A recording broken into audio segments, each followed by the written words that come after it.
The Tarzan Twins. Chapter 1. A train wound slowly through mountains, whose rugged slopes were green with verdure, and out across a rolling, grassy veldt, tree-dotted. From a carriage window, two boys, eager-eyed, excited, kept constant vigil. If there was anything to be seen, they were determined not to miss it, and they knew that there should be many things to see. "I'd like to know where all the animals are," said Dick, warily. "I haven't seen a blamed thing since we started." "Africa's just like all the one-horse circuses," replied Doc.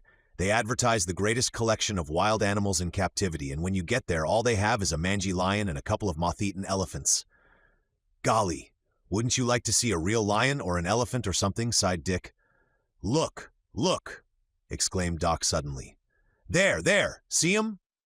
In the distance, a small herd of springbok ran swiftly and gracefully across the veldt, the dainty little animals occasionally leaping high into the air. As the animals disappeared, the boys again relapsed into attitudes of watchful waiting. "I wish they'd been lions," said Dick. The train, deserting the open country, entered a great forest, dark, gloomy, mysterious. Mighty trees, festooned with vines, rose from a tangle of riotous undergrowth along the right-of-way, hitting everything that lay beyond that impenetrable wall of flower-starred green, a wall that added to the mystery of all that imagination could picture of the savage life moving silently behind it. There was no sign of life. The forest seemed like a dead thing. The monotony of it, as the hours passed, weighed heavily upon the boys. "Say," said Doc, "I'm getting tired of looking at trees. I'm going to practice some of my magic tricks. Look at this one, Dick." He drew a silver coin from his pocket, a shilling, and held it upon his open palm. "Ladies and gentlemen," he declaimed, "we have here an ordinary silver shilling worth 12 pence. Step right up and examine it, feel of it, bite it. You see that it is genuine. You will note that I have no accomplices. Now, ladies and gentlemen, watch me closely." He placed his other palm over the coin, hiding it, clasped his hands, blew upon them, raised them above his head. "Abacadabra, allo, presto, change cars and be gone. Now you see it, now you don't." He opened his hands and held them palms up. The coin had vanished. "Hooray!" shouted Dick, clapping his hands as he had done 100 times before, for Dick was always the audience. Doc bowed very low, reached out and took the coin from Dick's ear, or so he made it appear. Then into one clenched fist, between the thumb and first finger, he inserted the stub of a lead pencil, shoving it down until it was out of sight. "Abacadabra! Allo! Presto! Change cars and be gone! Now you see it, now you don't!" Doc opened his hand and the pencil was gone. "Hooray!" shouted Dick, clapping his hands, and both boys broke into laughter. For an hour, Doc practiced the several sleight-of-hand tricks he had mastered, and Dick pretended to be an enthusiastic audience. Anything was better than looking out of the windows at the endless row of silent trees. Then, quite suddenly, and without the slightest warning, the monotony was broken. Something happened. Something startling happened. There was a grinding of brakes. The railway carriage in which they rode seemed to leap into the air. It lurched and rocked and bumped, throwing both boys to the floor. And then, just as they were sure it was going to overturn, it came to a sudden stop, quite as though it had run into one of those great silent trees. Doc looked and saw a little monkey solemnly surveying them from the branch of a nearby tree. Presently it began to chatter, and a moment later it was joined by a second and then a third little monkey. As the boys approached, the monkeys retreated, still chattering and scolding. They were cute little fellows, and Dick and Doc followed in an effort to get closer, and all the time more and more monkeys appeared. They ran through the trees, jumping from branch to branch, skipping about, jabbering excitedly. "If my cousin, Tarzan of the Apes, were here, he'd know just what they were saying," said Dick. "Let's get him to teach us," suggested Doc. "Wouldn't it be fun to be able to talk to the animals the way he does? Gee, I wish they'd let us get a little closer." On and on the boys went, their whole attention absorbed by the antics of the little monkeys, forgetting time and distance, trains, passengers, forgetting all the world in this wonderful experience of seeing hundreds of real, live monkeys living their own natural life in the jungle, just as their forefathers had lived for ages and ages. How tame and uninteresting and pathetic seemed the poor little monkeys that they had seen in zoos. The boys passed several little trails running into the bigger one, but so wholly was their attention held by the antics of their new friends that they did not notice these, nor did they note a branch of the big trail that came in behind them from their left while they were watching some of the monkeys in the trees at their right. Perhaps they were not very far from the train.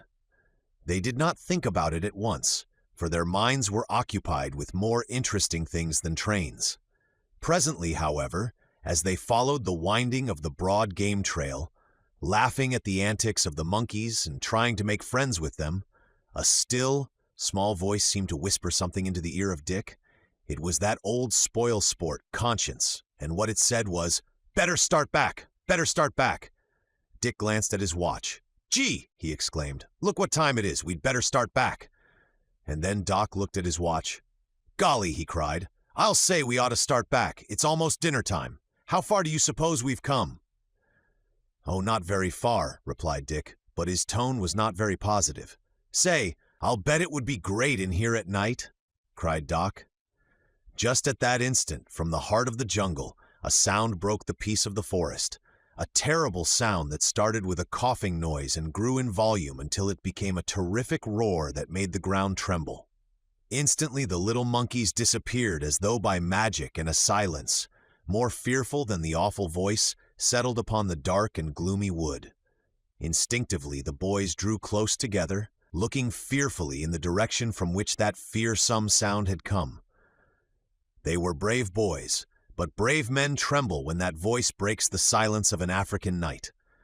Little wonder, then, that they turned and fled into the direction from which they had come, away from the author of that rumbling roar. And still running, they came to the fork in the trail, the fork that they had passed, careless and unheeding, a short time before. Here they were bewildered, and here they hesitated, but only for a moment. They were young and possessed all the assurance of youth, so off they went again, running swiftly along the wrong trail. Chapter 2. Numa, the lion hunted through the jungle primeval. He was not ravenously hungry, as only the night before he had finished devouring the kill he had made 2 days ago. However, it would do no harm to rove the jungle for a few hours and mark down a new prey even before the pangs of hunger became sharp. As he moved majestically along the familiar game trail, he made no effort to hide his presence. For was he not the king of beasts? Who was there to dispute his supreme power? Of whom need he be afraid? Perhaps these very thoughts were in the mind of Numa, when borne upon the air that moved down the tunnel-like trail, a scent filled his nostrils that brought him to a sudden stop. It was the scent that ever aroused hatred in the heart of Numa. It was the scent of man. Perhaps it aroused hatred because of the fact that it engendered a little fear as well, though fear was something that the king could not admit. But there was something strange, something a little different in this scent than in anything he had ever noticed in the scent spoor of the Gomangani. It differed from the scent spoor of the Negro quite as much as their scent differed from that of the Mangani, or great apes. He was sure then that it was neither Gomangani, the black man, or great black ape, or Mangani, whose odor was wafted down to him. But of one thing Numa was certain: the odor was that of man, and so he moved along the trail, but more carefully now, his great padded feet making no sound. Once, in the freshness of his first anger, he had roared forth his challenge. Now he was silent. When he came to the spot where the boys had stopped before they turned back, he paused and sniffed the air, his tail moving nervously from side to side. Then he started at a trot along their trail, head flattened and every sense alert. The great muscles moving in supple waves beneath his tawny hide, his tufted tail held just above the ground, his black mane rippling in the gentle breeze, Numa, the lion, followed the scent spoor of his prey. Dick and Doc were used to long cross-country runs, for many were the paper chases in which they had taken part, and now they were glad that they had developed their muscles and their lungs in clean outdoor exercise, for though they had run now for a long distance, they were neither tired nor out of breath. However, they slowed down to a walk as each was already troubled with the same doubt. It was Doc who first voiced it. "I didn't think we'd come this far," he said. Do you suppose we passed the little path leading to the railway without seeing it?" "I don't know," replied Dick, "but it certainly seems as though we had come back a whole lot further than we went in. But then, of course, you said it would be great to spend the night in here," he added. "Well, it would," insisted Doc, "but it wouldn't be very nice to have the train go off and leave us here forever. And that's just what it may do, if we don't get back to it pretty soon. Let's go on a little way. Then if we don't find the path, we'll turn around and go back and try the other fork of the trail."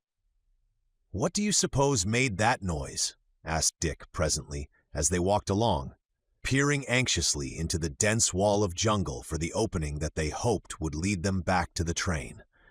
It was the first time that either of them had mentioned the cause of their fright, partly because they had been too busy running, and partly because each of them was a little ashamed of his headlong flight. "Sounded like a lion," said Doc. "That's what I thought," said Dick. "Why didn't you wait and see then?" demanded his cousin. "On the train this morning, you said you'd like to see a real lion." "I didn't see you waiting," Dick shot back. "I guess you were afraid, all right." "I never saw anyone run so fast in my life." "I had to keep up with you," replied Doc. "Anyhow, I hadn't lost a lion. Who wants an old lion anyway?" "I guess you don't, Fraidy Cat." "Fraidy Cat nothing," replied Doc. "I'm not afraid of any old lion. All you got to do is look 'em right in the eye and what? And they put their tail between their legs and beat it." "An umbrella's a good thing to frighten a lion with," offered Dick. "Say, look at that big rock," exclaimed Doc, pointing to a vine-covered rocky outcropping, around which the trail disappeared just ahead. "We didn't pass anything like that when we came in." "No," admitted Dick, "we didn't. That means that we are sure enough on the wrong trail. Let's turn around and go back to the other fork." Together they turned to retrace their steps. Before them, the trail ran quite straight for almost 100 yards, and there, just at the end of it, a great black-maned lion emerged into full view. Dick and Doc stood frozen in their tracks, and the lion stopped too, and surveyed them. It seemed a very long time to the boys that they stood there, but it really could have been only a moment. Then the lion opened his mouth in the most terrific roar those boys had ever heard in all their lives, and still roaring, moved toward them. "Quick, the trees!" whispered Dick, as though fearful that the lion would overhear him. As the boys sprang for the nearest tree, Numa broke into a trot. It was then that Doc caught his toe beneath a root and fell headlong to the ground. The lion seemed very near, yet Dick turned back and, seizing Doc, helped him to his feet. An instant later, as the lion charged in real earnest, at a terrific speed, the boys were clambering swiftly into the lower branches of a great tree that overspread the trail. Roaring angrily, Numa sprang into the air, his mighty talons unsheathed to seize and drag them down. He missed them, but by a margin so narrow that one of his claws touched the heel of Dick's shoe. With an agility far beyond their own dreams, Dick and Doc climbed high above the menace of the angry beast of prey, finally seating themselves upon a limb that projected above the trail. Beneath them, the lion stood glaring up, with round, yellow-green, blazing eyes. He was growling angrily, exposing yellow fangs that made them shudder. "Why didn't you look him in the eye?" demanded Dick. "I was going to, but he wouldn't stand still," replied Doc. "Why didn't you bring an umbrella?" Numa, nervous, irritable, did not relish the idea of losing his supper now that he had discovered a quarry of 2 young and tender Tarmangani. For if there is anything that Numa relishes, even before old age has reduced him to a diet of human flesh, it is the young of the man tribe. Therefore, as long as they were in sight, he did not give up hope. Seldom did Numa the lion have reason to envy his cousin Sheeta, the panther, but this was most certainly such an occasion, for could he have climbed with the agility of Sheeta, the prey would soon have been his. Not being able to climb into the tree after his supper, he did the next best thing, which was to lie down and wait for it to descend. Of course, if Numa had had the brains of a man, he would have known that the boys would not come down while he lay there waiting for them. Perhaps he hoped that they would fall asleep and tumble out of the tree. And it may be that after a while, he really did reason the thing out, almost as a man would have reasoned it. For after half an hour of waiting, he arose and strode majestically back along the trail in the direction from which he had come. But just around the first turn, he halted, wheeled about, and lay down just out of sight of his intended victims. "I believe he's gone," whispered Dick. "Let's wait a few minutes and then climb down and see if we can find the path. It can't be so very far from here." "If we wait very long, it will be dark," said Doc. "Do you suppose they could hear us if we yelled?" asked Dick. "If they did hear us and came in, the lion might get them." "I never thought of that. No, we mustn't yell." Dick scratched his head in thought. "There must be some way out of this," he continued. "We can't stay here forever, even if you do think it would be nice to spend the night in the jungle. If we climb down, we may run right into that old lion, and we haven't got an umbrella or anything," said Doc, grinning. "I've got it!" cried Dick. "I've got it! Why didn't we think of it before?" "Think of what?" "Why, swinging through the trees like Tarzan. He didn't come down to the ground when a lion was after him if he didn't want to. He just swung through the trees. Why can't we swing through the trees right back to the train?" "Gee!" exclaimed Doc. "That's a great idea. I'll bet they'll be surprised when we come swinging through the trees and drop right down in front of them." "And I guess their eyes won't stick out like two peeled onions or anything when we tell them we were chased by a lion," added Dick. "Come on, then. Which way is the train?" "This way." And Dick led off at right angles to the trail, working his way carefully along the limb of the tree, seeking carefully foothold below and handhold above. "I don't call that swinging," said Doc. "Well, smarty, let's see you swing."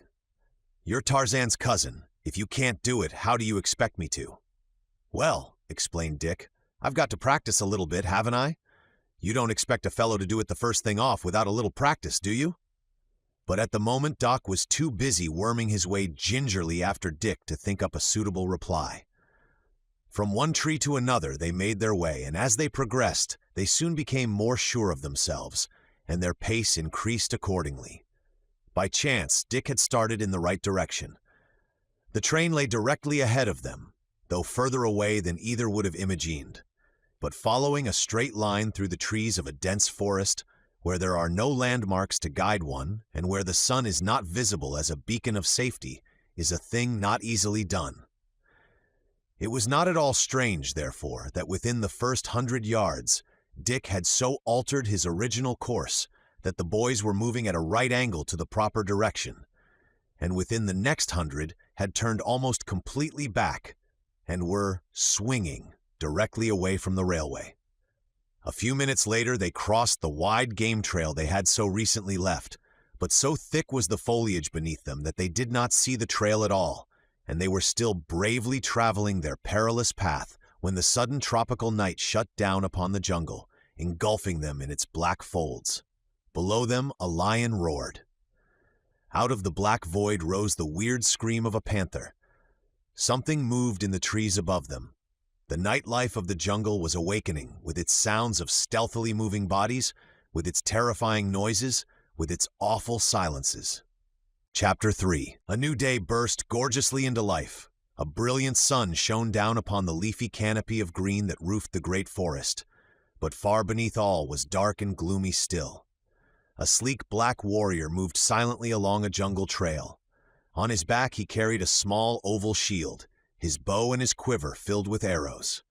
Bracelets of iron and of copper encircled his arms.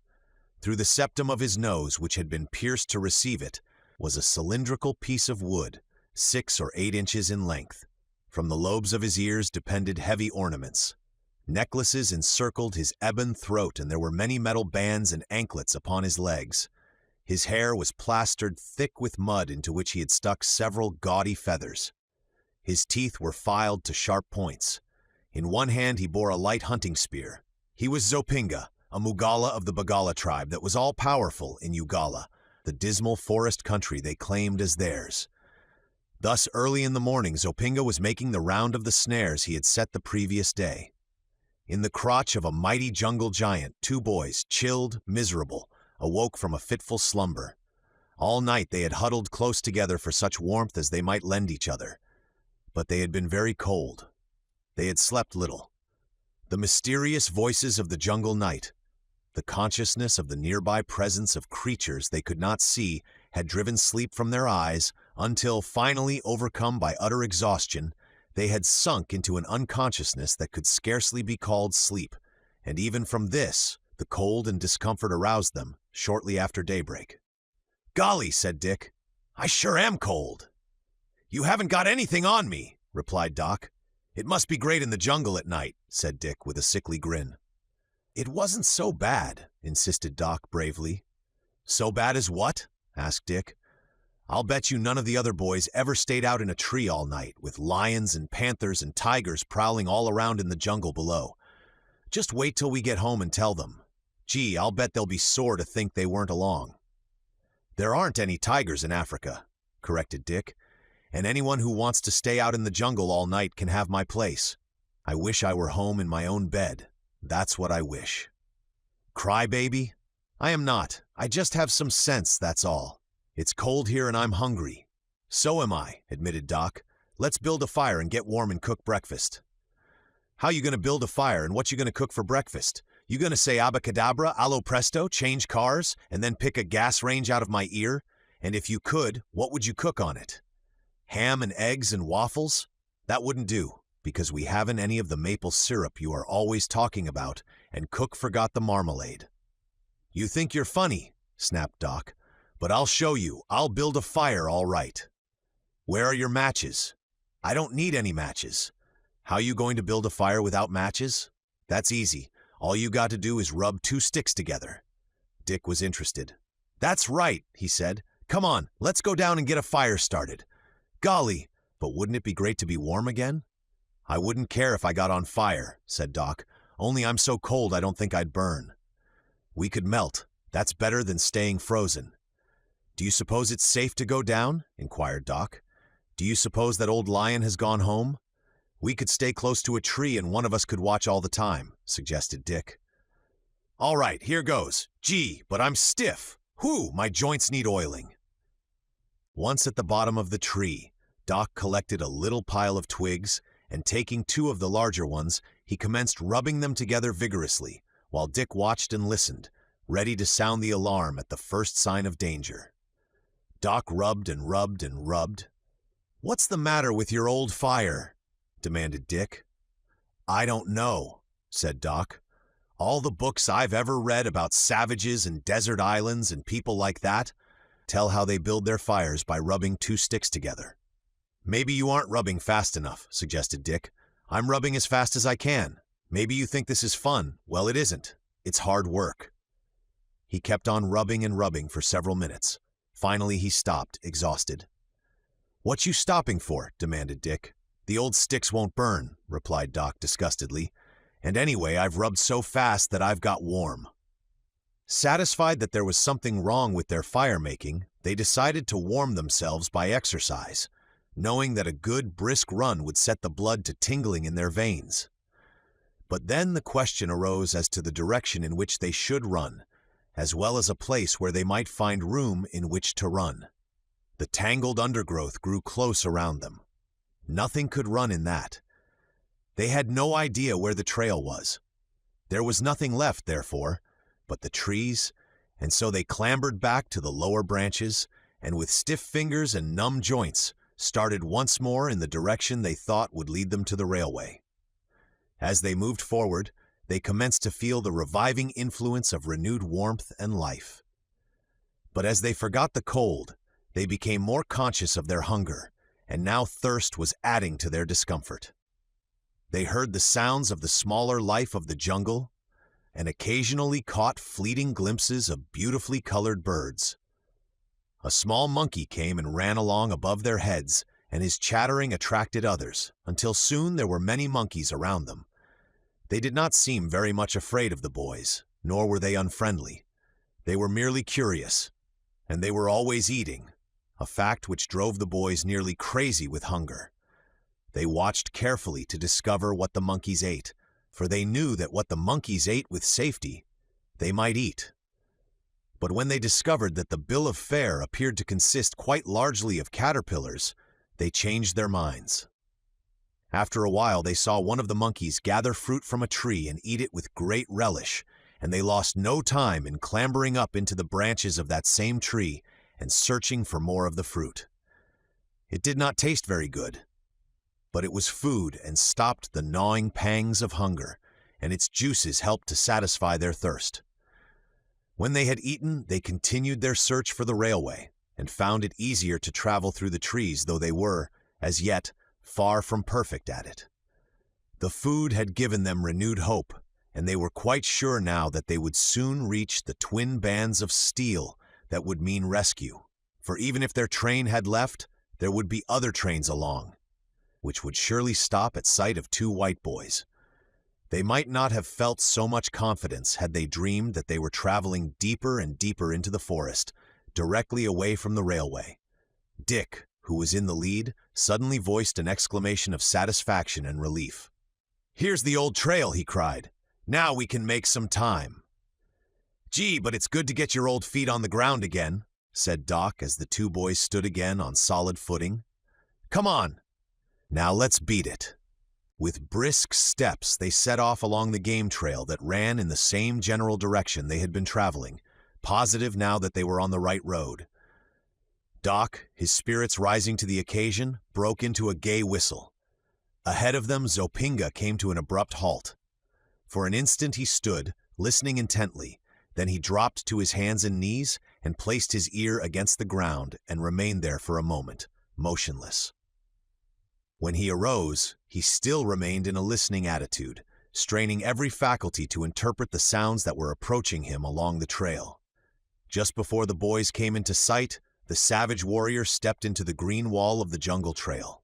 The leaves and branches dropped back, forming an impenetrable screen behind which Zopinga waited. The boys came confidently on, while Zopinga adjusted his shield upon his left forearm and took a new grip upon his light hunting spear. The warrior did not see the boys until they were almost opposite him, but when he did, the grasp of his spear hand released, and a look of relief and satisfaction overspread his black and evil countenance, for he saw that he had nothing to fear from two unarmed white boys. He waited until a turn in the trail took them from his view, then he stepped out into the trail and followed them. Zopinga was greatly elated. What matter now that his snares had failed to entrap a single victim? Had they all been filled, the reward would not have equaled this windfall that had come to him without the slightest effort upon his part. The victims of his snares he would have had to carry home, but this new quarry walked upon their own legs, and most accommodatingly were headed directly for the village of the Bagala. Chapter 4. "We must be pretty near the train by this time," said Dick. Unless what?" demanded Doc. "We might not be on the right trail," suggested the other. "We might be lost after all." "Gee, don't say that, Dick. If we're lost now, we'll never find our way out. We'll have to stay in this jungle until we what? I don't like to say it." "You mean until we die?" Doc nodded his head, and the boys moved on in silence, each intent upon his own gloomy thoughts. Behind them, just out of sight, came the black warrior Zopinga. Presently Doc stopped. "Dick," he cried, "do you smell something?" Dick sniffed the air. "Smells like smoke," he said. "It is smoke," exclaimed Doc, "and I can smell food cooking, too. We're saved, Dick, we're saved. It's the train. Come on." And both boys broke into a run. 100 yards of brisk running brought them to a sudden stop. Before them lay a clearing in the forest at the trail's end. In the center of the clearing was a palisade of poles surrounding an enclosure. Above the top of the palisade, they could see the cone-shaped roofs of grass-thatched huts, and through the open gates that faced them, they could see the huts themselves and half-naked black people moving about. Outside the palisade, some women were hoeing in a little patch of cultivated ground. Dick and Doc took one look at the scene before them, before they faced one another in silent consternation. So different from what they had expected had been this outcome of their hopes that both boys were shocked into utter speechlessness for a moment. It was Doc, as usual, who first regained control of his tongue. "We're lost, after all," he said. "What are we going to do?" "Maybe they're friendly natives," suggested Dick. "Maybe they're cannibals," suggested Doc. "I don't believe there are any cannibals anymore," said Dick. "I don't intend to take any chances on that. There may be." "Let's sneak back the way we came then," whispered Dick. "They haven't seen us yet." Simultaneously, the two boys turned to retrace their steps, and there, blocking the trail they had just trod, stood a huge black warrior scowling savagely at them. In his hand was a sharp spear. "Golly!" exclaimed Dick. "Gee!" ejaculated Doc. "What shall we do?" "We ought to be nice to him," said Dick. "Good morning," said Doc politely, with a smile that was nothing if not strained. "Nice morning, isn't it?" Zopinga, who had stood silent thus far, now broke into a torrent of words, not one of which the boys understood. When he had ceased, he again stood immovable. "Well," remarked Dick, casually, "I guess we'd better be getting along back to the train. Come on, Doc," and he started to move along the trail past Zopinga. Instantly, the sharp point of the spear was at the pit of his stomach. Dick stopped. Zopinga pointed toward the village with his left hand and prodded Dick with his spear. "I guess he's inviting us to lunch," suggested Doc. "Whatever he's inviting us to do, I guess we'd better do it," said Dick. Reluctantly, the two boys turned toward the village. Behind them walked Zopinga, proudly herding his captives in the direction of the gates. At sight of them, the women and children working in the fields clustered about, jabbering excitedly.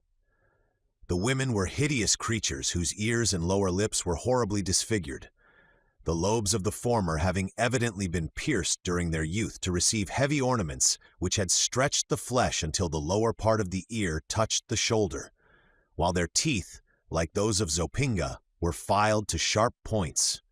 Though fortunately for the peace of mind of Dick and Doc, neither boy understood the significance of this. Some of the children threw stones and sticks at the boys, and each time a hit was scored, Zopinga and the women and all the children laughed uproariously.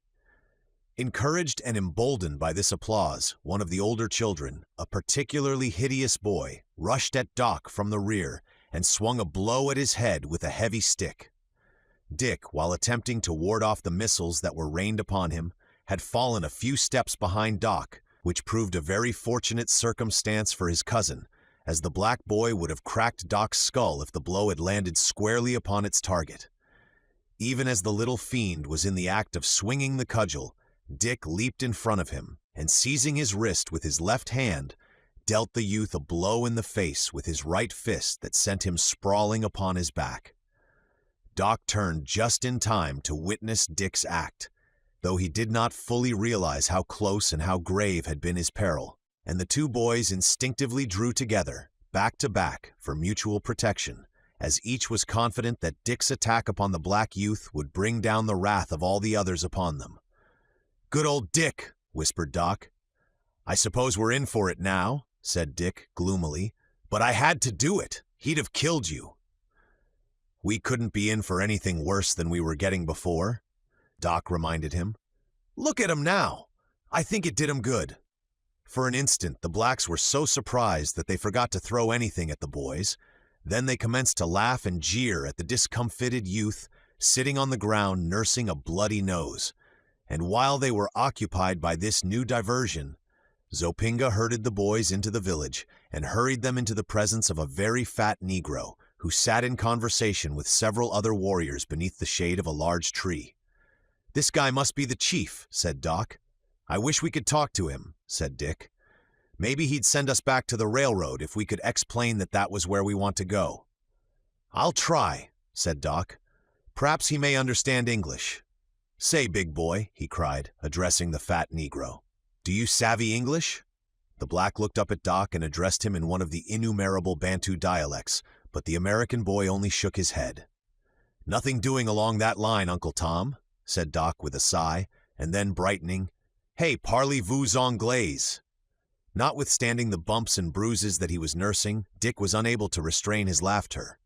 "What's the matter?" demanded Doc. "What's so funny?" "You're French," Doc grinned.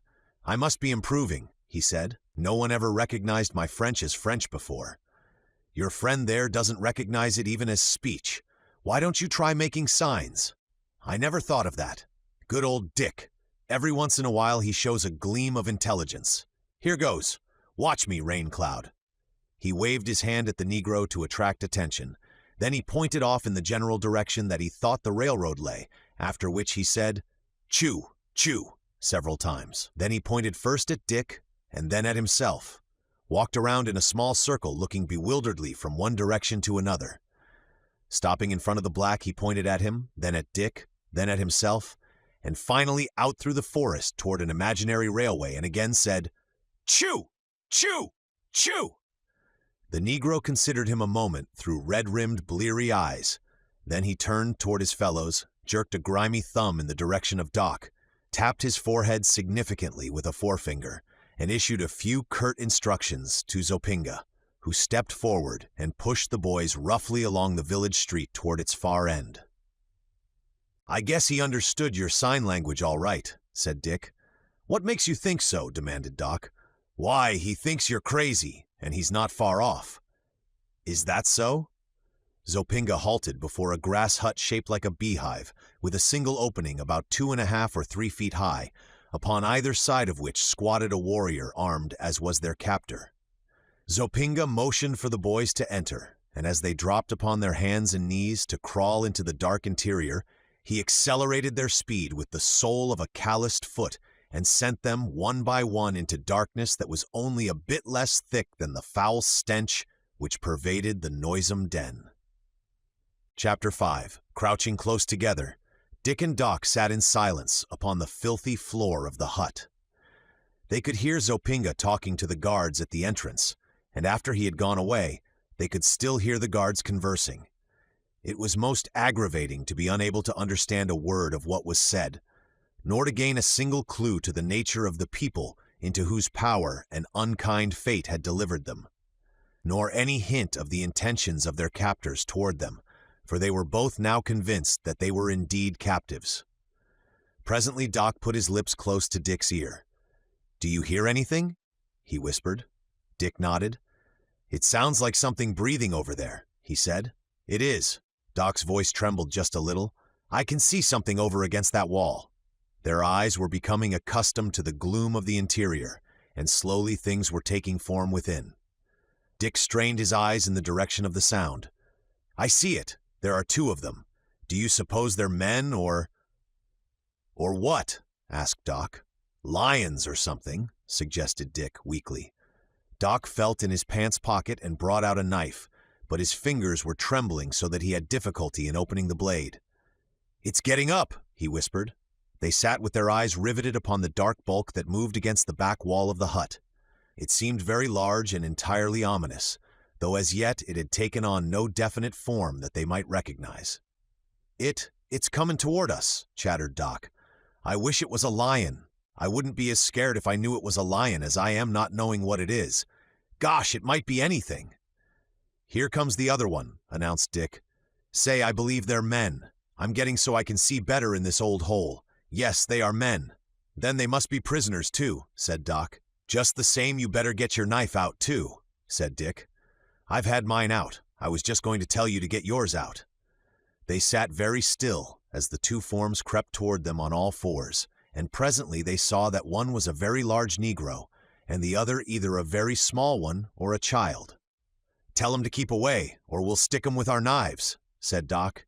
"They wouldn't understand if we did tell 'em," replied Dick, and then, in pidgin English that they could barely understand, one of the blacks announced that he spoke excellent English. "Gee," exclaimed Doc with a sigh of relief, "I could almost kiss him." The boys asked questions that the black understood only with the greatest difficulty, and equally arduous were their efforts to translate his replies. But at least they had found a medium of communication, however weak and uncertain, and they were slowly coming to a realization of the predicament in which their foolhardy venture into the jungle had placed them. "What they going to do with us in here?" asked Dick. "Make us fat?" explained the black. "Make us fat? What for?" demanded Doc. "Gee, I'm too fat already." "Make us fat to eat," explained the Negro. "Golly," cried Dick, "they're cannibals. Is that what he means?" "Yes, bad men, cannibals." The black shook his head. The boys were silent for a long time. Their thoughts were far away, far across continents and oceans to distant homes, to mothers, to all the loving and beloved friends they were never to see again. "And to think that no one will ever know what became of us," said Dick solemnly. "Golly, it's awful, Doc." "It hasn't happened yet, Dick," replied his cousin, "and it's up to us to see that it doesn't happen. There must be some way to escape. Anyway, we mustn't give up, not until they begin to ask which is preferred, dark meat or light. Dick grinned. You bet we won't give up, Doc, old boy. We'll learn all we can from this fellow, so that when the time comes, we'll have a better chance of making our getaway. The first thing to do is to try to learn the language. If we only knew what they were talking about, that might help us. And anyway, if we do escape, we'll be better off if we know how to inquire our way. Yes, we might meet a traffic cop. Don't be an idiot. Dick turned to the black squatting beside them. What's your name? He asked. Bulala, replied the black, and then he explained that he had been a cook or safari for a white man who was hunting big game, but that something had gone wrong and he had run away to go back to his home and had been captured by these people whom he described as the Bagala tribe. Do you speak the same language as these Bagala? Demanded Doc. We understand each other, replied Bulala. Will you teach us your language? Bulala was greatly pleased with the idea and set out at once upon the role of tutor, and never in the world had a tutor such eager pupils, and never had Dick and Doc applied themselves so diligently to the acquisition of useful knowledge. Say, said Doc, this language is a cinch. If you learn it as well as you did French, said Dick, you ought to be able to understand yourself in about 100 years, even if nobody else can understand you. Is that so? Demanded Doc. Well, you're not so good yourself. As the boys' eyes had become more and more accustomed to the dim light of the interior of the hut, they had discovered the scant furnishings, the filth, and their fellow prisoners. Bulala was evidently a densely ignorant, but happy-natured West Coast black, while the other, whom Bulala referred to as Ukundo, was a pygmy, and though a full-grown man, came barely to the shoulders of the twins. When Ukundo discovered that Bulala was attempting to teach the boys his language, he developed a great interest in the experiment, and as he was much brighter than Bulala, it was more of his own dialect that the boys learned than that of the tribe to which Bulala had belonged. As for the furnishings of the hut, they consisted of several filthy sleeping mats that must have been discarded by their original owners as absolutely impossible for human use, and when anything becomes too filthy for a native African, its condition must be beyond words. Ukundo generously dragged 2 of them into place for the boys, but when they examined them, they both drew away. If it weren't for the guards outside, I'd lead mine out and tie it to a tree, said Doc. Afraid it would run away? Asked Dick. No, I'd be afraid it would crawl back in here with us. At dusk, some food was brought them, hideously repulsive, malodorous stuff that neither of the boys could touch to their lips, half-starved though they were. But Bulala and Ukundo were not so particular, and gobbled down their own portions, and the boys as well, to the accompaniment of sounds that reminded Doc of feeding time at the hog house on grandfather's farm. With the coming of night, there came also the night noises of the village and the jungle. Through the aperture in the base of the hut that served both as door and window, the boys saw fires twin-cling in the village. Snatches of conversation came to them, and the sound of laughter. They saw figures moving about the fires, and caught glimpses of savage dancers, and heard the sound of tom-toms. But the heat from the blazing fires did not enter the cold, damp hut, nor did the laughter warm their hearts. They crept close together for warmth and at last fell asleep, hungry, cold, and exhausted. Chapter 6. When they awoke, it was still dark and much colder. The village fires had died away, or had been banked for the night. All was silence. Yet the boys were conscious that they had been awakened by a noise, as though the echo still lingered in their ears. Presently they were sure of it, a thunderous sound that rolled in mighty volume out of the dark jungle and made the earth tremble.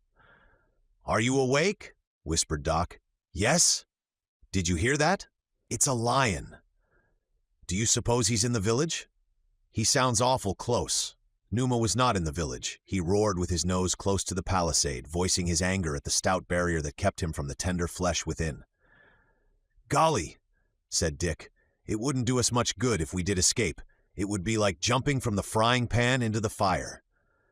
"Do you mean you'd rather stay here and be eaten by cannibals than try to escape?" demanded Doc. "No, I don't mean anything of the kind. I just think we haven't much chance of getting out of this mess, one way or the other. But I sure would rather try to get out of it than just sit still and wait to be eaten, like Bulala and Ukundo are doing. Have you any scheme, Doc, for getting away? Not yet. From what I could understand of Bulala's gibberish, I guess they won't eat us for a while. He seems to think that they will wait until we are fattened up a bit. But from something else he said, it is just possible that they are saving us for a big feast that they have invited a lot of other villages to attend. Anyway, if we can have a few days to get a line on the habits and customs of the village, we will be in a better position to pick out the best plan and the best time for making our getaway. Gee, but it's cold. I didn't know anyone could be so cold and hungry and live, said Dick. Neither did I. It's no use trying to get to sleep again. I'm going to get up and move around. Maybe that will make us warm.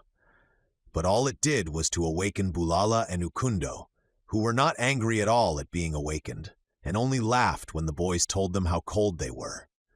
Bulala assured them that one was always cold at night, and as he and Ukundo were practically naked, the twins felt a little bit ashamed of their grumbling.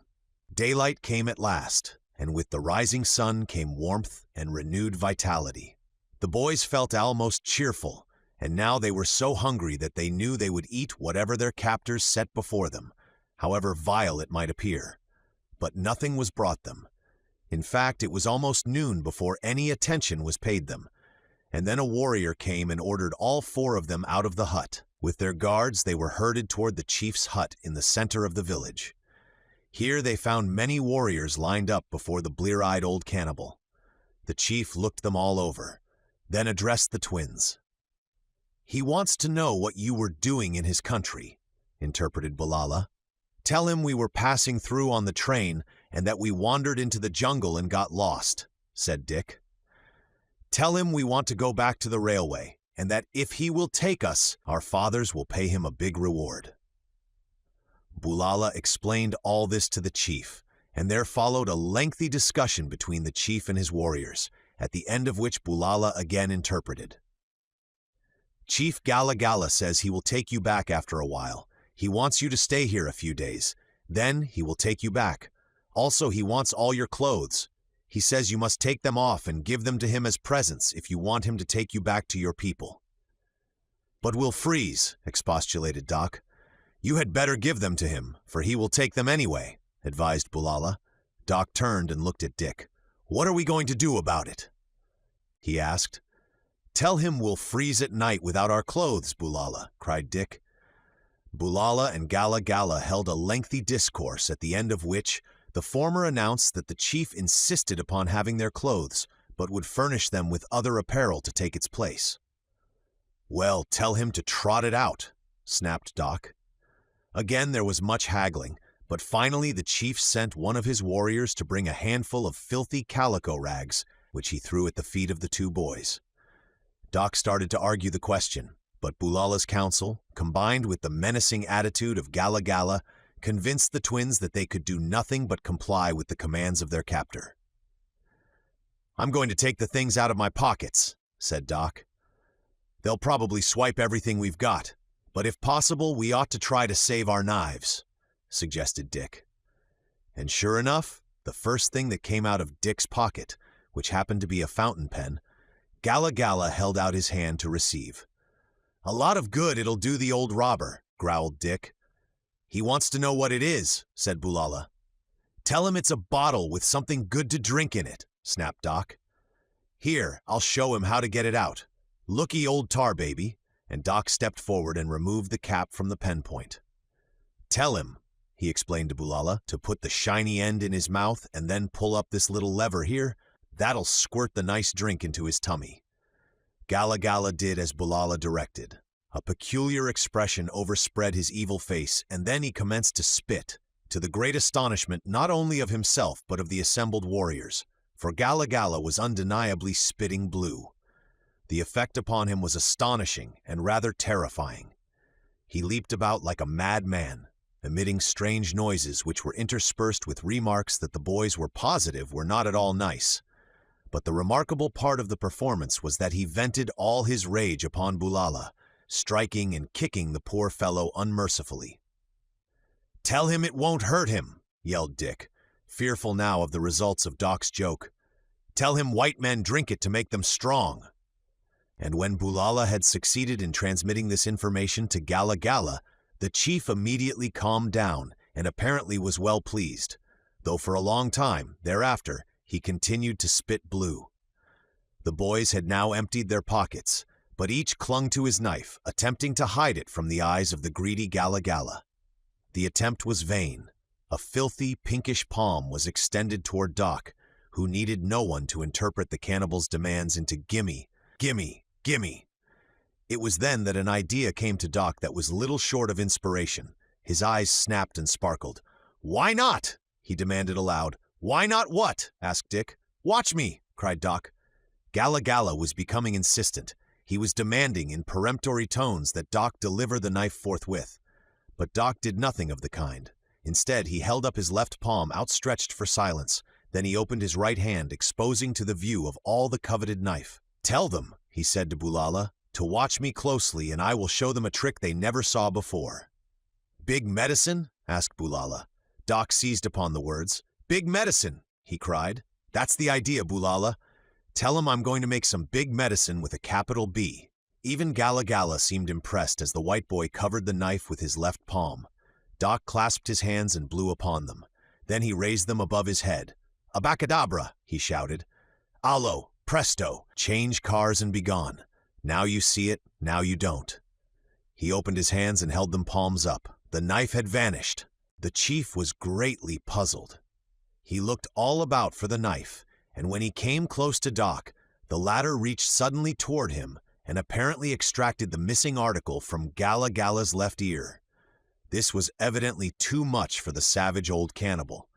He leaped backward so quickly that he stumbled and fell sprawling over the stool upon which he had been sitting. The blow to his dignity had a bad effect upon his temper. None too good at best.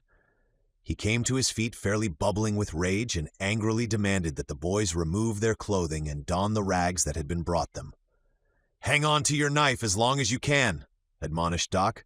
"I think I can save 'em both when I get my new -4s wrapped around me. How do you put this stuff on anyway?" "Ask Bulala," advised Dick. And that worthy showed the boys how to wrap the cloth about their hips and carry the end between their legs so that a little apron fell down in front and another behind. All this time the two boys had managed to conceal their knives, but at last Gala Gala again demanded them. Doc was desperate. "We mustn't give them up, Dick," he said. "They're the only useful things we have. By Jiminy Crickets, I won't give 'em up." He turned to Bulala. "Tell that fat boy that if anyone takes this medicine away from us, it will kill him, but that if he doesn't want us to keep them, we will send them away. Watch." He exposed his own knife and repeated the mystic signs and words that he had used before, and the knife was gone. Then he took Dick's knife and did the same things. Gala Gala shook his head. "He wants to know where they are," said Bulala. Doc looked about in an effort to gain time, while he conjured some reply that would put an end to Gala Gala's search for the knives. His eyes fell upon the same youth who had attempted to brain him the previous day, while Zopinga had been escorting them into the village. Doc never could account for the idea that popped into his head as he beheld again the hideous features of the young imp who had come so near killing him, but he always admitted that it was a good idea, for him and Dick, if not for the black youth. He stepped suddenly close to the youth and pointed into his ear. "Tell Gala Gala," he said to Bulala, "that our big medicine has hidden itself inside this fellow's head and that it won't come out until we are with our own people." Chapter 7.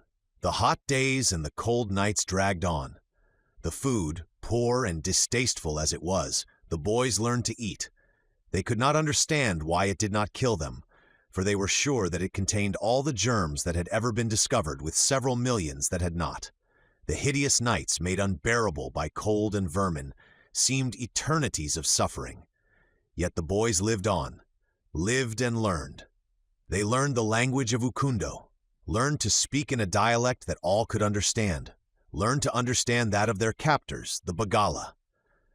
Many other things they came to understand during the days of their captivity, not the least of which was a new conception of the Negro. To Doc, whose experience with colored people had been limited to a few worthless specimens of the northern states, it came as a revelation.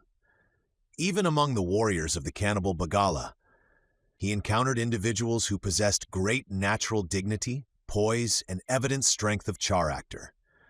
Bulala, a typical West Coast black, densely ignorant and superstitious, had nevertheless a heart of gold that revealed itself in his loyalty and generosity, while little Ukundo, the pygmy, perhaps among the lowest in the social scale of all African peoples, proved a staunch friend and a good comrade.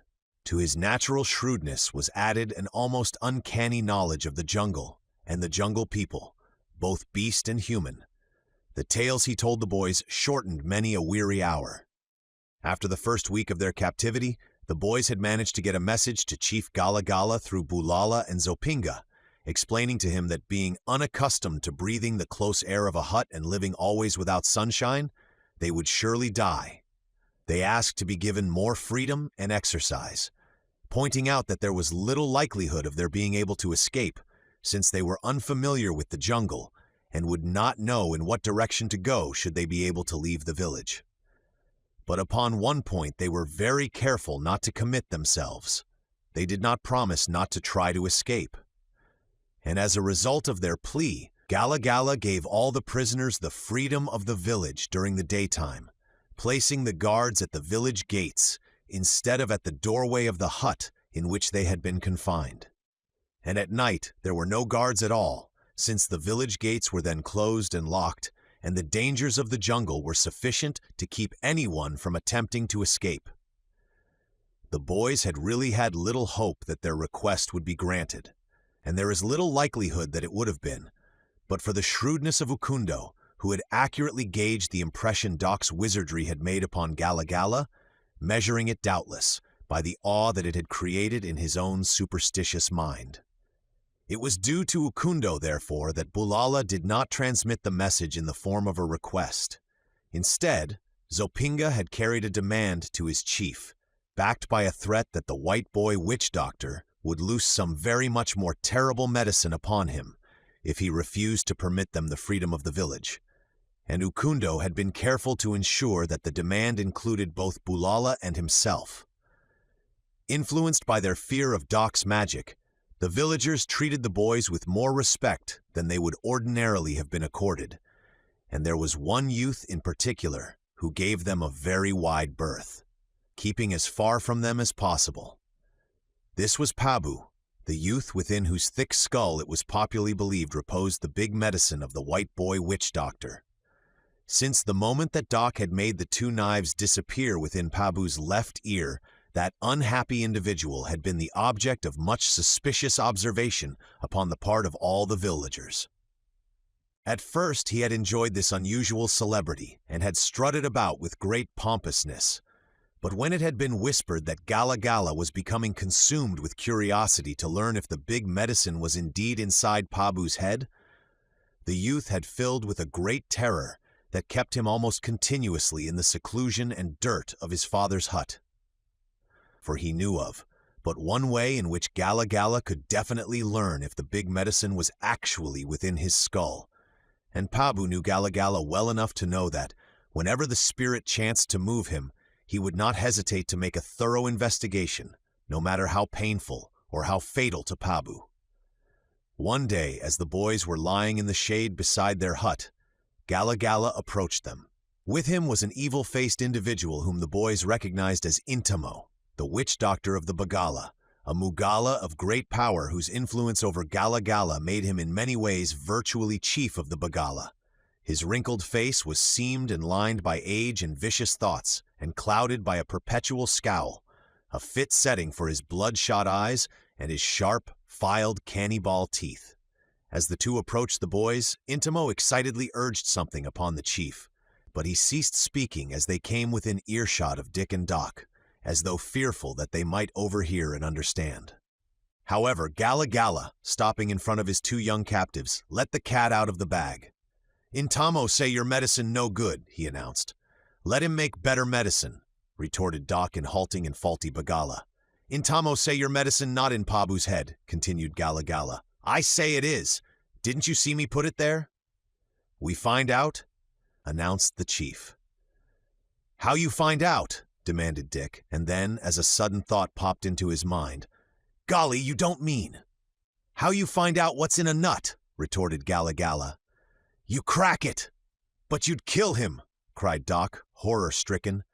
"And if we do not find the big medicine there, we kill you," said Intamo, who would have liked nothing better than to get rid of the white boy whose big medicine had had a bad effect upon Intamo's reputation as a witch doctor since he had been unable to duplicate Doc's exhibition of wizardry. "You come now," he continued. "We find out." And accompanied by Gala Gala and the boys, Intamo led the way toward the center of the village, where, in an open space before the chief's hut, all the ceremonies of the tribe were conducted. While Pabu was being searched out and dragged, resisting and screaming, to be sacrificed upon the altar of ignorance and superstition, word ran rapidly through the village that a bit of delicious entertainment was about to be staged, and there resulted a rush for grandstand seats. A ring of savage warriors kept a circular place cleared. In the center of this clearing stood Gala Gala and Intamo. To them Pabu was dragged. Dick and Doc stood shoulder to shoulder in the front rank of spectators, their tanned faces blanched with horror. Two warriors held the half-faint-in Pabu, while Intamo, armed with a knobkerrie, made mystical passes in the air and mumbled a weird incantation that was supposed to weaken the strength of the white boy's big medicine, in the event that it should actually be found within the unfortunate Pabu's head. "Golly," whispered Dick, "can't we do something to stop them before Intamo breaks that boy's head open with his club?" "Makes me feel like a murderer," groaned Doc. "You will be a murderer almost, if they go through with this thing," said Dick. "But if you tell them the truth, they'll kill us. When they don't find the knives inside his cocoa, they'll kill us anyway," replied Doc. "Then you better tell 'em," advised Dick. "There's no use letting 'em kill that poor kid." "I've got it," cried Doc. "For the love of Mike, quick, slip me your knife. Don't let anyone see it. Here, that's it. Now watch my smoke." Slipping Dick's knife inside his loincloth beside his own, Doc stepped forward into the circle. "Wait," he commanded, advancing toward Intamo, but addressing Gala Gala.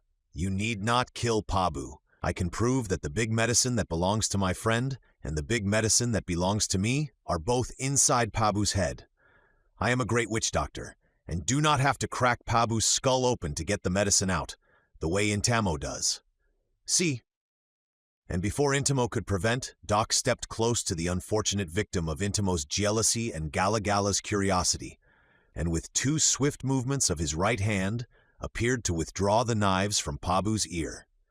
Turning, he exhibited them upon the palm of his open hand to Gala Gala and the assembled Bagala. Perhaps Doc's Bagala had been lame and halting, but there was no one there who did not perfectly understand the wondrous powers of his great magic, nor fail to see that his medicine was much stronger than that of Intamo, for it is very true that we are all convinced by what we think we see, quite as surely as by what we actually do see. Gala Gala was nonplussed. Intamo was furious. Being an unscrupulous old fakir himself, he was convinced that Doc had done no more than play a clever trick upon them all, a trick by which he, for one, did not intend to be fooled. But now he knew that Doc had beaten him at his own game, and perhaps in the bottom of his ignorant, savage brain, there was enough natural superstition to half convince him that perhaps, after all, here was a real, genuine witch doctor who commanded demons and controlled their supernatural powers. His fear and hatred of Doc were increased 100-fold by the happenings of the past few minutes, and within his evil heart there crystallized the determination to rid himself as quickly as possible of this dangerous competitor. Had he known what was coming, he would have used his knobkerrie to that end upon the instant, for Doc had been smitten by another of those brilliant ideas that had made him famous and feared at school as a practical joker. Though it is only fair to record that his jokes had always been harmless and good-natured ones until he had met Intamo. He wheeled suddenly toward that portion of the ring where the greatest throng was gathered, and held the two knives out upon his open palm. "Ladies and gentlemen," he cried, "we have here two ordinary pocket knives." The fact that he spoke English and that none of his auditors understood him but added to the impressiveness of his words, since all the tribe was quite convinced that he was about to make big medicine. "Step right up and examine them. Feel of them. Bite them." Some of his hearers began to show evidences of growing nervousness. "You see that they are genuine. You will note that I have no accomplices. Now, ladies and gentlemen, watch me closely." As upon the other occasions, he placed his left palm over the knives, clasped his hands, blew up on them, raised them above his head. "Abacadabra," he screamed with such sudden shrillness that his audience fell back in terror. "Allo presto, change cars and be gone." He turned slowly about until he had located the exact position of Intimo, and then before the unsuspecting witch doctor could guess his purpose, Doc sprang quickly to his side and placed both palms over the old villain's ear. "Now you see 'em! Now you don't!" he concluded, and turned with outspread empty palms toward Gala Gala. He stood thus in impressive silence for several seconds, while the true meaning of what he had done sank into the muddy brains of his audience. Then he addressed Gala Gala.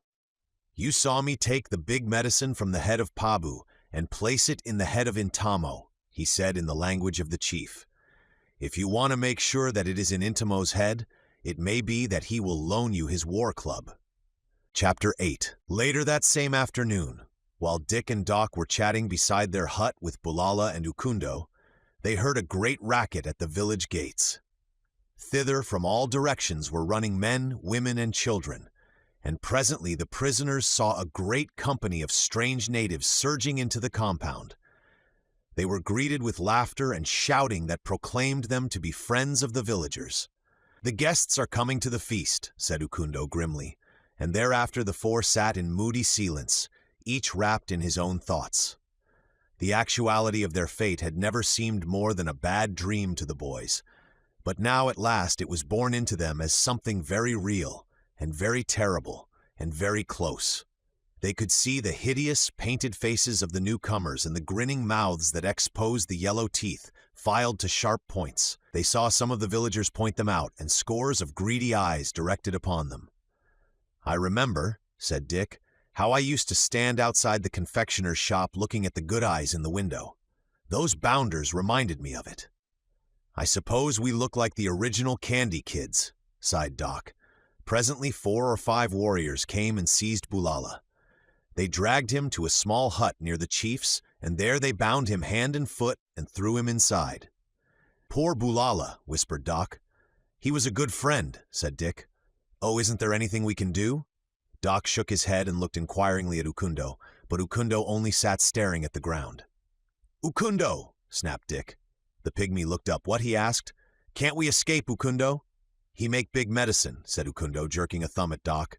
"If he cannot escape, how can poor Ukundo, who cannot make any medicine?" "My medicine is white man's medicine," said Doc. "It cannot show me my way through the jungle. If I got out of the village, I should be lost, and the lions would get me. If you can get out of the village and take Ukundo with you, he will take you through the jungle to his own people. Ukundo knows the jungle, but he is afraid at night. At night, the jungle is full of demons. If you can get out in the daytime, Ukundo will go with you and show you the way. But you cannot get out while it is light, for the Bagala will see you. At night we should be killed and eaten by the demons. It cannot be done." Thus spoke Ukundo, the pygmy, who knew the jungle better than any man. It was several minutes before Doc replied, for he was thinking very hard indeed. Presently he looked quickly up at Ukundo. "Ukundo," he cried, "if it is only the demons you fear, there is nothing to prevent our trying to escape at night, for I can make medicine that will protect us from them." Ukundo shook his head. "I do not know," he said doubtingly. "You have seen me make stronger medicine than Intimo can make," urged Doc. "Do you not believe me when I say that I can make medicine that will keep every demon of the jungle from harming us?" "Are you sure?" demanded Ukundo. "Didn't we spend a night in the jungle before we reached this village?" asked Dick. "Not one single little bit of a demon bothered us. You ought to have seen 'em run the minute they laid their eyes on Doc." Ukundo's eyes grew very wide as he looked with awe at Doc. "The medicine of the white boy witch doctor must be very strong," he said. "It is," admitted Doc. "I'll give you my word that not a demon will hurt you while I am along, But if we stay here, Gala Gala will eat you. Will you come with us?" Ukundo glanced at the hut in which lay the unhappy Bulala. "Yes," he said, "Ukundo will go with you." "Good old Ukundo," cried Dick, and then in a whisper, "We'll have to go tonight because tomorrow it may be too late for poor Bulala." "Bulala?" questioned Ukundo. "Bulala is already as good as dead?" "You think they will kill him tonight?" demanded Dick. Ukundo shrugged his shoulders. "Perhaps, but we must save him if we can," insisted Dick. "We cannot," said Ukundo. "We can try," said Doc. "Yes, we can try," agreed Ukundo, without enthusiasm, for Ukundo was a fatalist, believing, as many primitive people do, that whatever is about to happen must happen, and that it is useless to struggle against it. Perhaps that is why neither he nor Bulala had given any serious thought to the matter of escape, being content to assume that if fate had ordained that they were to be eaten by the Bagala, they would be eaten by the Bagala, and that was all that there was to it. But Dick and Doc were not fatalists. They knew that their own wit and ability and courage had a great deal more to do with guiding their destinies than did any legendary lady called Fate. To them, fate was just a silly bogey, like the demons of Ukundo, and so they planned and schemed against the time when conditions might be right for them to attempt to make a break for liberty. Their difficulties were greatly increased because of Bulala, but not once did either of them think of abandoning this good friend without making an attempt to rescue him, even though failure to do so might almost certainly result in preventing their own escape. As night fell, the boys could see the villagers and their guests assembling for the evening meal. Pots were being brought forth and filled with water that was set to boil over numerous fires. There was a great deal of loud talk and laughter. The captives wondered if the pots of boiling water were waiting to receive Bulala, and how soon it would be before their turn would come. And as they sat there, watching the fierce and terrible savages, their minds could not but be filled with gloomy thoughts and dire forebodings, try though they would to cast them out. For some time they had sat in silence, when their attention was attracted by a rustling sound as of a body brushing against the side of their grass-walled hut. They were sitting just outside the entrance. Someone or something was approaching from behind the hut, keeping close to the outside wall, which was in dense shadow. Dick and Doc drew their knives and waited. Who or what could it be? Whoever or whatever it was quite evident that it did not wish anyone to know that it was there. The stealthiness of its approach made that quite plain. Slowly Dick rose to his feet, his knife ready in his hand, and Doc placed himself at Dick's side. Ukundo, unarmed, stood at Dick's left. Thus the three waited in tense silence while the stealthy sounds approached along the side of the hut, through the inky darkness of the shadows cast by the glaring campfires of the village. "Demon," whispered Ukundo. "Leave him to me then," said Doc. "But if it's a lion, you can have it." "Not a lion," said Ukundo. "Demon or man." Presently a low "sst" sounded from the shadows. "Who are you?" demanded Dick. "What do you want?" asked Doc. "I am Pabu," whispered a voice, very low. "I come to warn you." "Come closer," said Doc. "We are alone." A part of the shadow resolved itself into the youth, as he came nearer and crouched low against the side of the hut. "You saved my life today," he said, addressing Doc, "so I come to warn you. Intimo has put poison in food for you. I saw him. Pabu hates Intimo. That is all. I go." "Wait," urged Doc. "What are they going to do with Bulala?" Pabu grinned. "Eat him, of course," he said. "When?" "Tomorrow night. Next night they eat Ukundo. I think they are afraid of your medicine. They may not eat you unless Intimo is able to kill you with poison." "They couldn't eat us then," said Dick, "because the poison would kill them." "No," contradicted Pabu. "Intimo take care of that. Intimo make good poison, and as soon as you die, he cut out all your insides. There will be no poison in your flesh. If he thinks you eat the poison food, and then you do not die, he will be afraid. But he will find another way to kill you unless your medicine is very strong. That is why Pabu come to warn you, so that you make strong medicine." He started away. "Wait," said Dick again. "Have they killed Bulala yet?" "No." "When will they kill him?" "Tomorrow." "Will you do something for me?" asked Doc. "What?" demanded Pabu. "Bring us some weapons. 4 knives, 4 spears, 4 bows, and some arrows. Will you do that for me, Pabu?" "I am afraid. Gala Gala would kill me. Intimo would kill me if he knew I come here and speak with you." "They will never know," insisted Doc. "I am afraid," said Pabu. "Now I go." "Look," whispered Doc. He drew his pocket knife from his loincloth. "See this?" And he held the big medicine close to Pabu's face. The youth drew back in terror. "Do not put it in my head," he whimpered. "I will not put it in your head, Pabu," Doc assured him, "because I am your friend, but I will give it to you if you will bring us the weapons. How would you like to own this big medicine that is stronger than any medicine that Intamo can make? You could be a great witch doctor if you owned this, Pabu. What do you say?" "It will not hurt me?" asked Pabu, fearfully. "It will not hurt you if I tell it not to," replied Doc. "If I give it to you, then it will be yours, and so cannot hurt you unless you make it." "Very well," said Pabu. "I will bring you the weapons." "When?" demanded Doc. "Very soon." "Good! If you are not back very soon, the big medicine will be angry, and then I don't know what it might do to you. Hurry!" Pabu vanished among the shadows, and the three sat down to wait and plan. At least they had taken the first step, but they were still inside the village, surrounded by cruel and savage captors. While they waited, a man came, bringing them food. He was not one who had brought them food before, and they guessed that he had been sent by Intamo. As soon as he had gone, they dug a hole in the ground and buried all the food. Then they relapsed into silent, anxious waiting.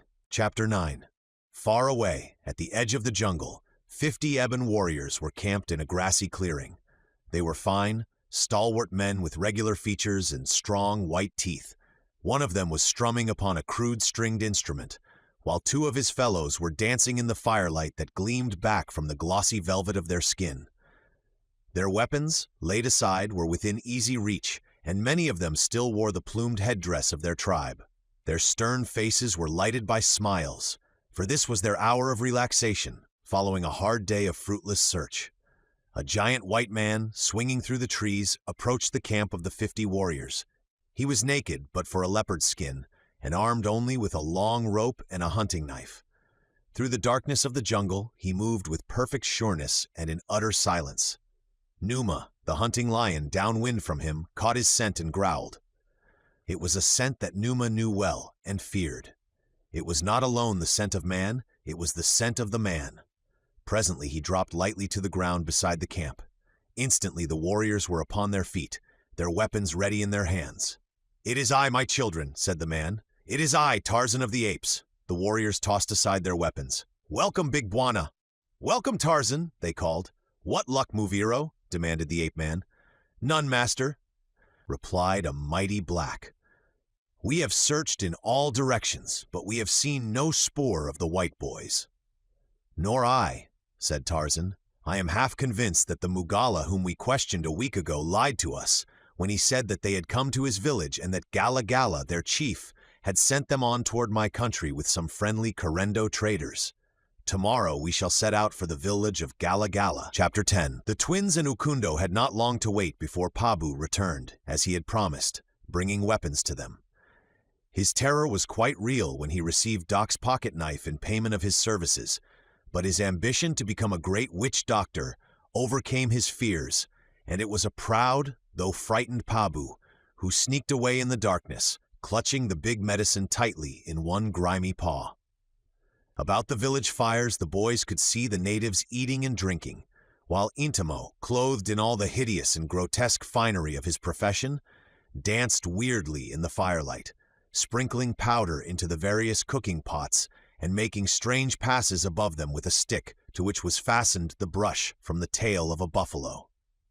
Ukundo told them that Intimo was making medicine to frighten the demons away from the pots in which bulala would be cooked on the morrow, and that the real festivities would not commence until the following night.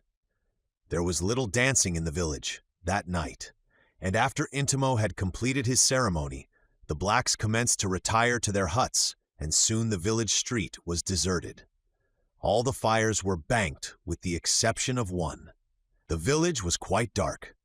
The moment was approaching when the boys could make their long-deferred attempt to escape. In low whispers, they had been discussing their plans with Ukundo all the evening. Now, it was only a matter of waiting until they felt sure that the entire village was asleep. They had distributed the weapons brought them by Pabu, and the feel of them in their hands seemed to impart a new courage and almost to ensure the success of their venture. "Golly," said Dick presently, "don't you suppose they're asleep yet?" "Better wait a little longer," counseled Doc. "This is our only chance, and we just can't fail." At that moment they saw a figure emerge from one of the huts and come toward them. "There," said Doc, "what did I tell you?" The figure approached at a brisk walk, and the three hid their weapons as best they could, putting them on the ground and squatting in front of them, but keeping them within reach. For there was something sinister about this silent figure, advancing through the sleeping village. The sickly light of a single dying campfire dimly outlined the approaching figure, which the waiting captives could see was that of a large warrior in whose right hand swung a short, heavy knobkerrie. Who could it be? What was his mission in the dead of night? He was almost upon them before he perceived them, huddled just outside the entrance of their hut. His surprise at seeing them there was evident, for he stopped suddenly with an angry grunt. "Why are you not in your hut?" he demanded in a hoarse whisper. "Which is the white boy witch doctor? I would speak with him." It was Intamo. The three recognized him simultaneously and knew why he had come and why he carried the knobkerrie. "I am he," replied Doc. "What do you want of me?" The only answer that Intamo made was to leap forward with raised bludgeon. With a cry of horror, Dick jumped to his feet and sprang between Intamo and his intended victim. With his short spear grasped in both hands and held horizontally before him and above his head, he sought to break the force of Intamo's wicked blow. The knobkerrie crashed upon the stout wood of the spear haft and glanced to one side. But Intamo, with the sweep of a mighty arm, brushed the lad aside and swung his club again. It was at this instant that a small, panther-like figure, springing with the agility and ferocity of one of the great jungle cats, launched itself full upon the breast of Intamo, hurling the witch doctor to the ground. Twice a muscular arm rose and fell. Twice a dull blade gleamed for an instant in the fitful firelight. Then Ukundo arose from the prostrate form, but Intamo lay very still where he had fallen. "Good old Ukundo," whispered Dick in a broken voice that choked with a sob, for he knew that Doc had been very near to death. "Each of you has saved my life," said Doc, "and oh gee, I don't know what to say."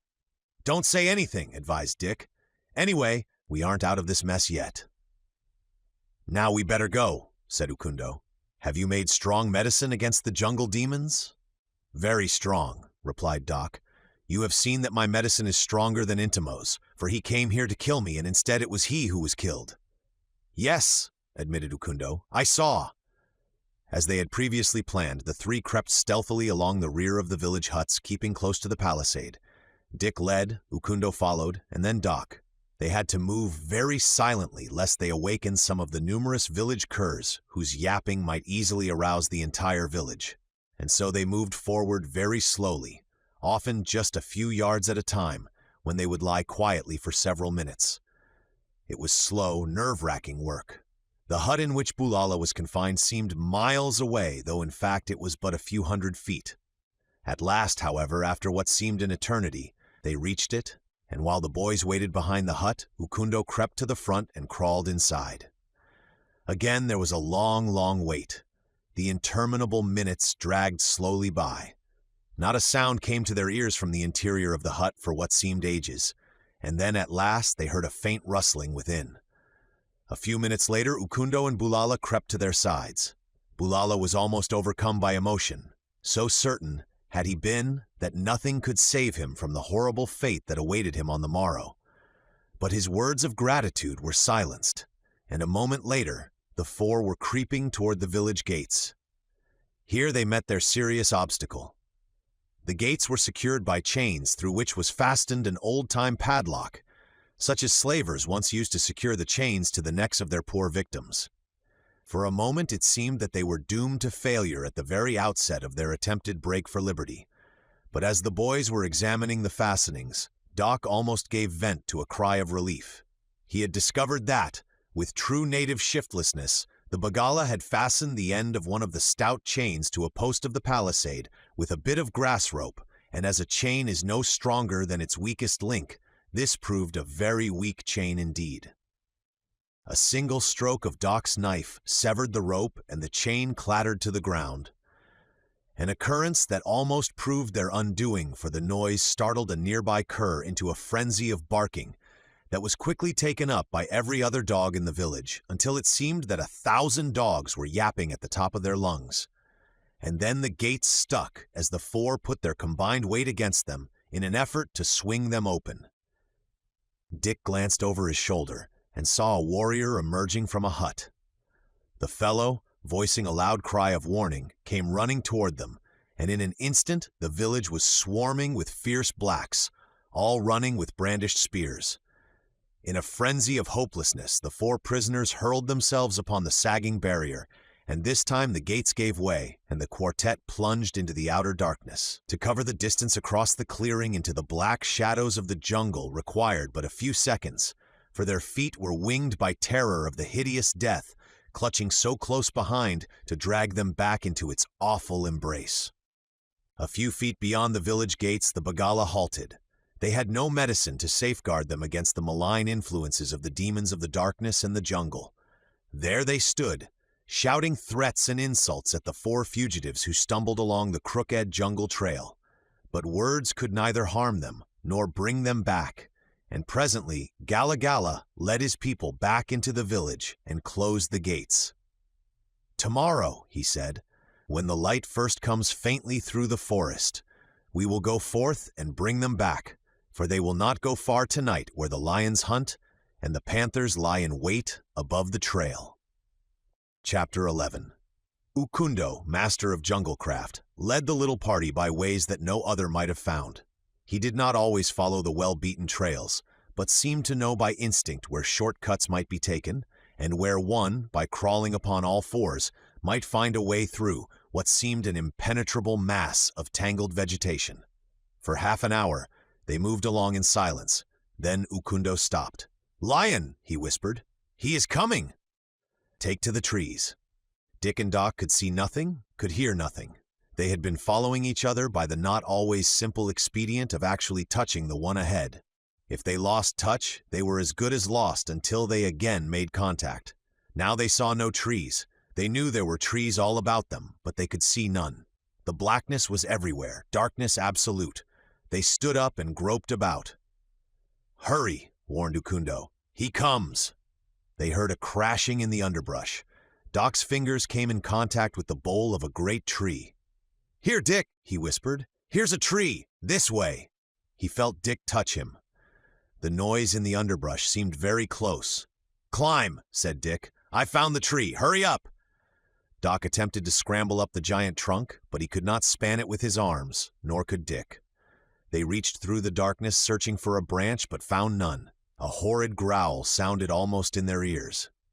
Dick realized that the beast was upon him, and in the instant he obeyed the first impulse that seized him.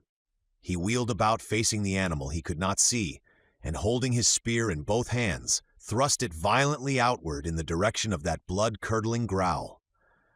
At the same instant, he felt a heavy body strike the weapon. He was hurled to the ground, and a great weight hurtled against him.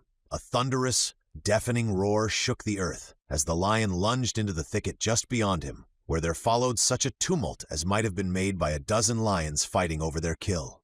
"Dick!" called Doc. "Are you all right?" "Yes, are you?"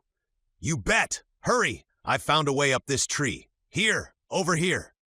Dick groped his way to Doc, who had discovered a smaller tree growing near the huge one they had been unable to climb, and soon the two boys were perched high above the angry lion thrashing about in the underbrush and emitting terrific roars and growls.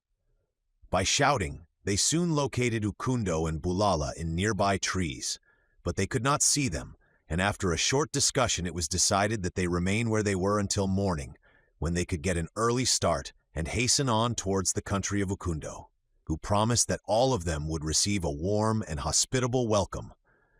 Presently the lion ceased its noise, and the boys tried to settle themselves with some degree of safety and comfort, that they might snatch a brief sleep, for they knew that they had a day ahead of them that would tax to the utmost their weakened bodies, unfitted by weeks of captivity and the vile food.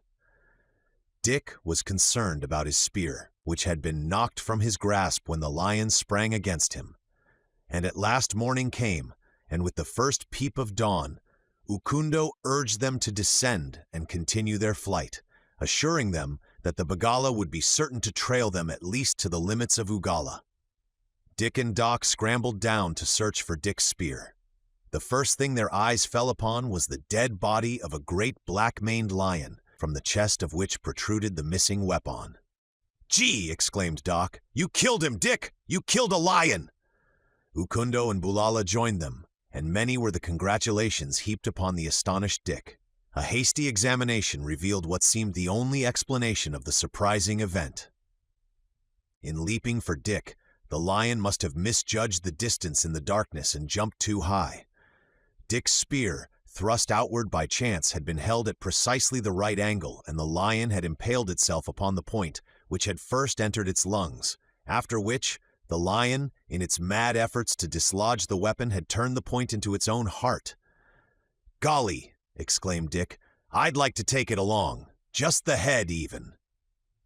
"Cut off its tail," suggested Doc. "That's about all of it you'll feel like carrying after an hour or so." And so Dick took the tail as the trophy of his first big game, and the four resumed their flight, already tired and hungry before the day fully dawned. Their progress was slow, because the boys could not travel fast. Their bare feet were sore and bleeding, and the naked flesh of their bodies was torn and scratched by the cruel thorns that seemed to reach out to seize them. At noon they reached an open stretch of country where traveling was easier and their spirits were refreshed, for the dismal jungle had exercised a depressing effect upon them for many days, an effect which they had not actually realized until they had come out into the comparative open of the clearing. "Gee!" exclaimed Doc. "It's just like the beginning of a long vacation." "I know we're going to be all right now," said Dick, and at that very instant 80 painted Bagala warriors leapt from ambush all about them. The four looked about in consternation. They were completely surrounded. There was no escape. "Shall we fight?" cried Doc. "Yes," replied Dick. "Bulala, Ukundo, will you fight with us? They will only kill us if they capture us." "We had better die fighting," replied Ukundo. Doc fitted an arrow to his bow and shot it at the oncoming warriors. But, sped by an unaccustomed hand, the arrow only described a graceful curve and stuck upright in the ground a few yards from Doc's feet. The Bagala shouted in derision and rushed forward. Then Dick shot, but the string slipped from the notch in the end of the arrow, and when he released the missile, it fell at his feet. But Ukundo was more adept. He drew the shaft far back, and when he let it fly, it embedded itself deeply in the breast of a shouting Bagala. Then the Bagala halted. They danced fiercely and shouted insults at the four. "Why don't they shoot at us?" asked Dick. "They want to take us alive," said Bulala. "In a moment they will all charge from different directions," prophesied Ukundo. "We shall kill some, but they will take us alive." Dick had thrown down his bow and stood ready with his spear. Doc followed his example. "I never did like an old bow and arrow anyway," he said. "Here they come," warned Dick. "Goodbye, Doc." "Goodbye, Dick," replied his cousin. "Don't let 'em take you alive." "Poor mother." "Golly, here come 1,000,000 more of the beggars," exclaimed Dick. And sure enough, with waving plumes there, came what seemed a veritable horde of mighty war-riors, grim and savage, pouring out of the nearby forest. "They are not Bagala," said Ukundo. "Look," cried Doc. "There's a white man leading them." "It is Tarzan, lord of the jungle, and his mighty waziri," exclaimed Ukundo. "Tarzan?" shouted Dick. "Yes, it is Tarzan. We are saved." The Bagala, warned now by the savage war cry of the waziri, turned in their direction. At sight of Tarzan and his warriors, the ranks of the Bagala were thrown into confusion. They forgot their prey and thought only of escape, for well they knew the power and the wrath of Tarzan of the Apes. Like frightened rabbits, they scurried for the jungle, pursued by the waziri warriors, who showered arrows and spears among them. As they disappeared from the clearing, Tarzan approached the boys. "I thank God that I have found you," he said. "I did not think you could survive the dangers of the jungle. But when I saw you make your stand against the Bagala, I knew why you had survived. You are brave lads. In the jungle, only the brave may live. I am very proud of you." Ukundo and Bulala had gone down on their hands and knees before the Lord of the Jungle, and now Tarzan noticed them. "Who are these?" he demanded. "They are our very good friends," said Doc. "Without them we should never have escaped." "They shall be rewarded," said Tarzan, "when we reach home tomorrow. And so shall you, boys. What in all the world would you like most?" "A whole apple pie," said Doc. The end.